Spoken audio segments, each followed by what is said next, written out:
It's me, Robin, with Simple Food, Simple Life. My mom grew up during the Depression. Today, I'm going to show you how she learned to stretch ground beef. Okie doke. I'm going to show you what my mom used to do. Now, this is actually the type of ground beef that I grew up on. What I've got here, this is actually a 2-pound package of ground beef. These are 8-ounce patties, which I bought on sale actually back in August. So I'm just going to use one of these patties because they're 8 ounces. And I'll show you what she used to do. Now, my mom, she would take usually the ends of the bread and she would break them up in small pieces and she would incorporate them into the ground beef along with some chopped up onion. So the bread was fresh or soft, it wasn't dried. And the onion, my mom wasn't big on chopping things very fine, so it was pretty chunky. And when they were fried up in the pan into burgers, you could actually see the bread and see the onions in there.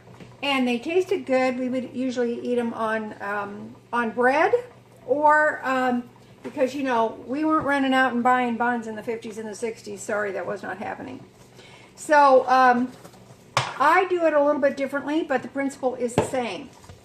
And during the Great Depression, I'm sure somewhere along the way that was the origin of meatloaf because it was done with the intention of stretching the ground beef.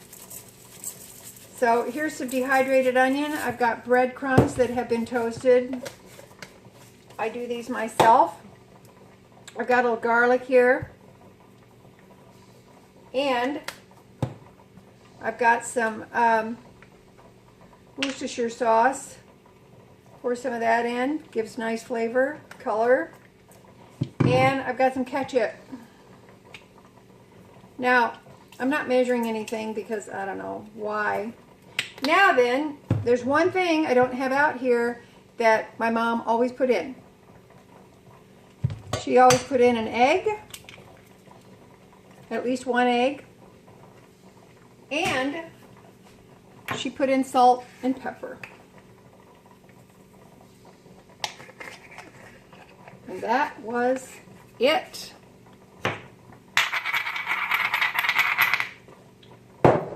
Then she would just use her hands and she would mix it all together. Now I'm going to use the rest of my breadcrumbs here.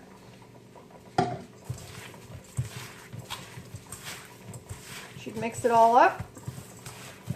When she cooked it up in the skillet, she would put a little fat in the skillet because we've got filler in this burger and it wouldn't render very much fat or grease. So she would just take her cast iron skillet.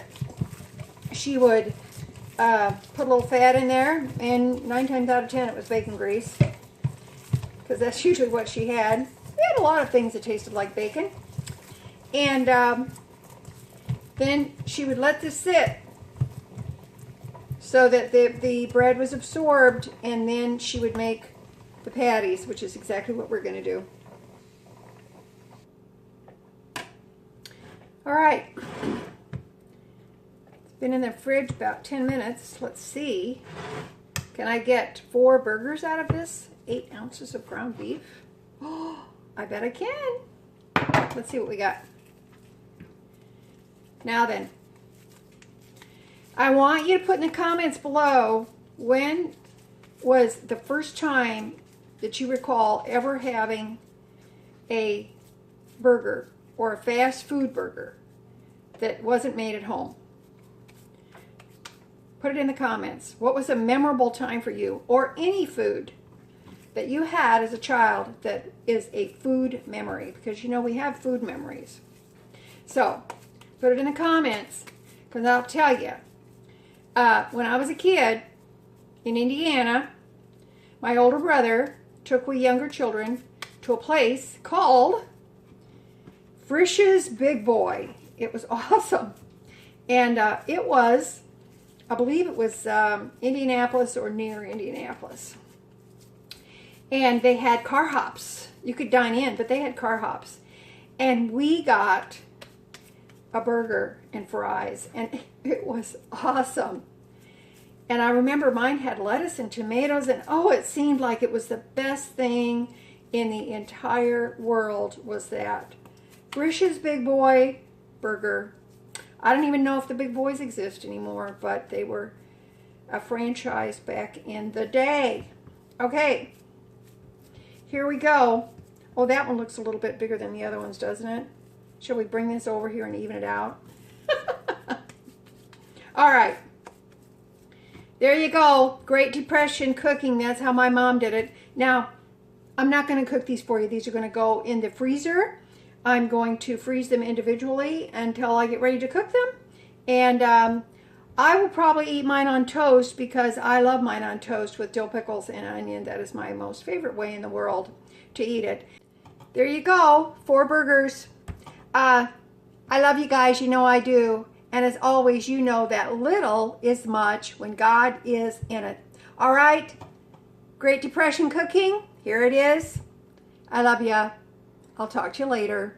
Bye-bye.